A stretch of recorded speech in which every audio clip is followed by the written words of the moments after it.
क्योंकि असदुद्दीन ओवैसी ने बिहार में क्यों इसका नाम करते हैं, पॉपुलर करते हैं आपको टीवी में बोल के? नाम क्यों लेते हैं? यहाँ पे आना चाहते हैं वो? आने चाहते हैं, आने चाहते तो खाने दीजिए ना, खाने दीजिए, आने दीजिए, बोलने दीजिए, रहने दीजिए, कोई बात नहीं है। लेकिन ये सब लोगों को नाम करके आप लोग पॉपुलैरिटी बना देता है।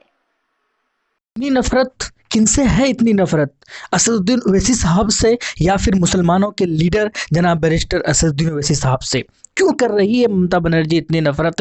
क्यों नहीं उनको उनका नाम सुनना भी या उनका नाम लेना भी पसंद नहीं करती? आखिर क्यों इतना बौखलाहट है, क्यों इतना डर सता रहा है AIMM की पार्टी से?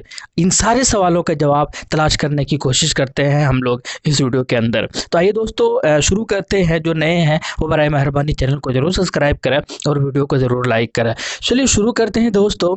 एक ऐसा नाम जो कि पूरे हिंदुस्तान के अंदर जो गूंज रहा है, एक ऐसा नाम जो कि हर जगह पर जहाँ जहाँ जाता है वहाँ उनका इतना खुशामदीद और इतना ज़्यादा अच्छे से वेलकम किया जाता है कि इतना तो शायद वक्त का बादशाहों का भी नहीं किया जाता हो। लेकिन क्यों आखिर उनसे इतना नफरत है? ये जो है एक बहुत बड़ा परेशान करने वाला सवाल ज़रूर है। एक ऐसा शख्स जो संसद में जब खड़ा होता है तो विपक्षी भी तारीफ़ करने के लिए मजबूर हो जाता है। एक ऐसा शख्स जिसे संसद रत्न से नवाजा जाता है भारत के अंदर, एक ऐसा शख्स जिसे हर जगह पर प्यार मोहब्बत मिलता है, एक ऐसा शख्स जिसका जो एक सूची बनती है जब पूरे दुनिया के अंदर तो 50 लीडर में से एक उनका भी नाम शामिल होता है। एक ऐसा शख्स जब भी मुंह खोलता है हक की बातें करता है, जब भी बातें करता है हक की बातें करता है, सबको साथ लेकर चलने की कोशिश करता है, मजलूमों की आवाज़ बनकर सबके सामने जो है सीना तान कर खड़ा हो जाता है, संसद के अंदर बिल को फाड़ देता है,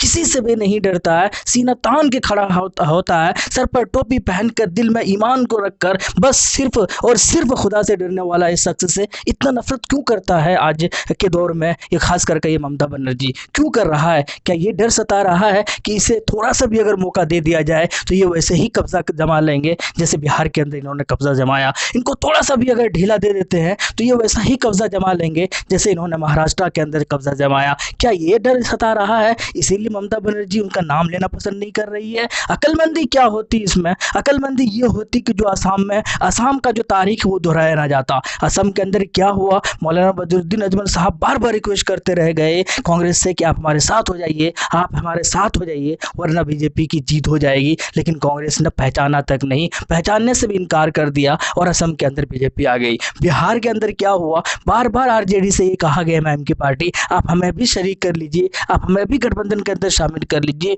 थोड़ा सा ही सही 10, 5, 20 सीट ही दे दो, ज़्यादा मत दो, लेकिन शामिल हो जाते हैं ताकि हम सब की जीत हो जाए, महागठबंधन की जीत हो और बीजेपी की हार हो जाए। लेकिन RJD नहीं मानती है। असम के अंदर दोबारा क्या हुआ? दोबारा फिर वही गलतियों को ना दोहराते हुए आज कांग्रेस ने सबक सीखा और जो है AIUDF से वहाँ पर गठबंधन कर लिया। अब वही हाल है ममता बनर्जी का बंगाल के अंदर। नाम लेना पसंद नहीं कर रही है, इनको देखना पसंद नहीं कर रहे हैं, इनके वर्कर्स को, इनके कार्यकर्ताओं को देखना तक पसंद नहीं कर रहे हैं, काम करने नहीं दिया जा रहा है। कुछ माना जा रहा है कि कुछ गुंडे लगाकर उनको सताया भी जा रहा है, उनके झंडे को फाड़ा जा रहा है, उनके बैनर्स को कुचला जा रहा है। लेकिन फिर भी क्यों, आखिर क्यों नहीं अक्लमंदी दिखा रहे हैं? क्यों नहीं कह रहे हैं? जब ISF ने, जब अब्बास सिद्दीकी साहब ने उनसे कहा ममता बनर्जी से आप हमें दे दीजिए कुछ सीट, हम भी चाहते हैं कि आपके साथ शामिल हो जाए, ये वक्त का तकाजा है, हम नहीं चाहते हैं कि बीजेपी ने MP में जितनी सीटें हासिल की उसी तरीके से उसको वैसे ही अगर वो परफॉर्मेंस देते हैं तो उनकी सरकार बन जाएगी। यहाँ पर क्यों नहीं उनको सीट दिया गया? क्यों नहीं बात करती? क्यों नहीं कहा जाता है कि ठीक है आपको इतना नहीं दे पाएंगे, इतना ही सही, इस बार इतना रख लो, अगले बार अगर ऐसा मौका रहता है तो हम लोग ज़्यादा पर बातें करेंगे? क्यों नहीं बड़ा दिल दिखाता है? क्यों नहीं अक्लमंदी दिखाती है? क्यों सबको परेशान, या क्यों उसको फिक्र नहीं है कि यार गलतियाँ होंगी तो फिर बीजेपी आ जाएगी या फिर कुछ और चीज़ें या कुछ ऐसा चीज़ें ना हो जाए जिसकी हम लोग उम्मीद नहीं कर सकते हैं? तो यार सबको डर सता रहा है कि अगर थोड़ा सा भी इनको सपोर्ट कर देंगे तो इनका जो है एक अपनी पार्टी बन जाएगी और वो भी मजबूती के साथ फिर आने वाले वक्त में जो हम लोग जिनका वोट लेकर हम लोग सरकार बनाते थे फिर वो जो वोट जो है वो हमारे पक्ष में ना जाकर ये ओवैसी या फिर ओवैसी जैसे पार्टियों के पक्ष में चली जाएगी। क्योंकि इनको नहीं पता है क्या गुजरात में कितना ज़्यादा पॉपुलैरिटी मिल रही है इसकी पार्टी को? इनको नहीं पता है क्या कि यूपी के अंदर कितना ज़्यादा पॉपुलर और पब्लिसिटी हो रही है पार्टी? इनको नहीं पता है क्या कि तमिलनाडु हो,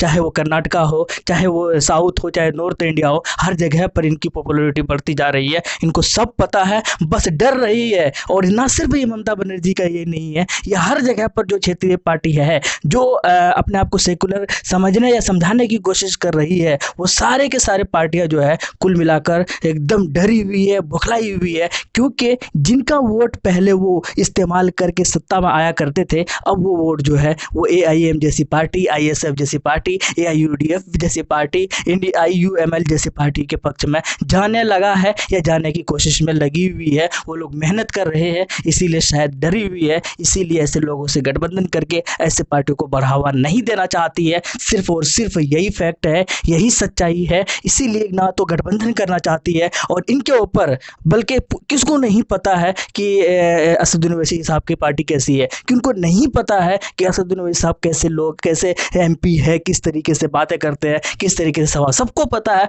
और सब इनकी अच्छाई को जानते हैं। लेकिन सिर्फ यही है कि नहीं चाहते हैं कि इनकी अच्छाई को बढ़ावा दिया जाए, ये वरना ये मजबूत हो जाएगी और ये सारे के सारे जो लोग जिनके नाम पर हम लोग सियासत करते हैं वो फिर ख़त्म हो जाएगा और परेशानी कहीं ना कहीं स्टार्ट हो जाएगी। सिर्फ और सिर्फ यही रीज़न है, यही कारण है। इसीलिए समझने की कोशिश करें दोस्तों। बंगाल की बात हो या दूसरे स्टेट की बात हो, वहाँ के लोगों को इत्तेहाद ज़रूरी है, इत्तेहाद के साथ एकता होना ज़रूरी है। चाहे वो ST हो, OBC हो, दलित हो, चाहे फिर वो आदिवासी हो, हर किसी को एक, चाहे वो OBC मुस्लिम हो, चाहे दूसरे मुस्लिम हो, हर किसी को एक साथ एक प्लेटफॉर्म पर आना बहुत ज़रूरी है। इसीलिए सोच समझ कर आपस में प्यार मोहब्बत के साथ ये फैसला ज़रूर लें। जो आपके लिए खड़े हों, जो आपके लिए काम करें, बस आप उनको ही सपोर्ट करें और दूसरे को आने का मौका बिल्कुल भी ना दें।